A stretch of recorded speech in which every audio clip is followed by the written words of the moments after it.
I'm Pelz, and you are? And I'm Marilyn. It's nice to have you here.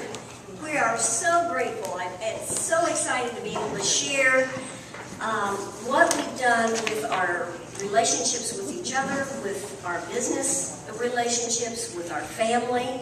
I've been telling people that our family we have 2 grown daughters and son-in-laws and 4 grandchildren. And the daughters kind of bottom-lined us at Christmas time and said, "Why aren't you talking everywhere about Enneagram and family?" Because it's been such an important role in our family, which it has. It's absolutely been wonderful for us as a family, as we included son-in-laws, as we've had children and grandchildren. It's just a wonderful tool to keep those relationships close and to learn how to accept and allow people to be who they already are.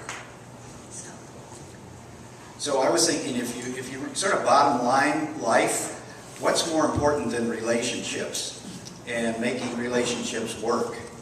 And one of the reasons if relationships don't work as well as you'd like them to is because perhaps we haven't taken the time to clearly understand at a deep level human behavior, both our own and the behavior of others.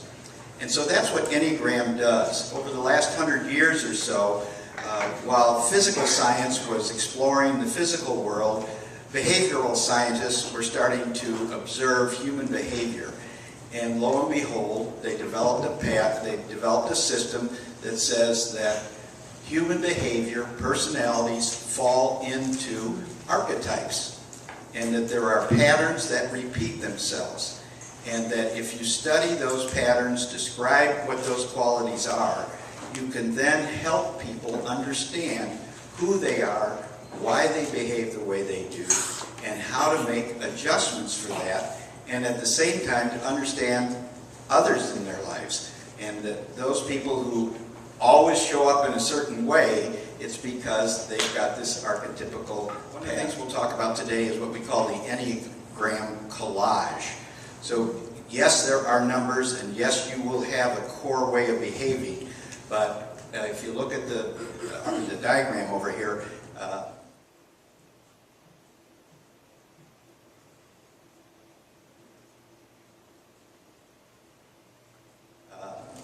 what I'd say first of all is that's the menu, that's not the meal. So what we want to do is understand that this is just a system that helps us understand what is actually going on in our lives every day. So they give nicknames to each of the archetypes. It kind of helps us understand quickly, what each category or what each archetype is. The other thing about Enneagram that's really interesting is that from an objective point of view, we're going to be able to talk about some very personal things that each of us carries through our lives, thinking they're these deep secrets that no one else knows.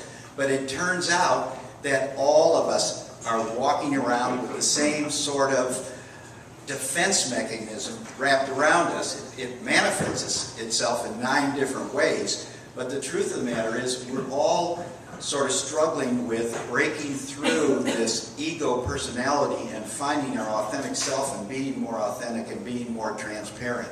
So what Enneagram allows us to do is just to flat out put all those issues right out on the table, and people will actually talk about themselves from their Enneagram number point of view and not feel threatened or vulnerable about it, and yet we are getting a deep understanding of who they are through this process.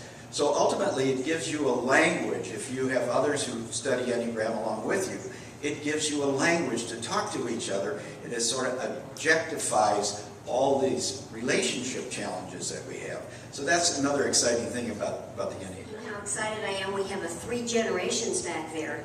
Mother, daughter, and grandmother here, and that's very exciting. That's very exciting because the interrelationships within families is very exciting. So I think you'll enjoy it.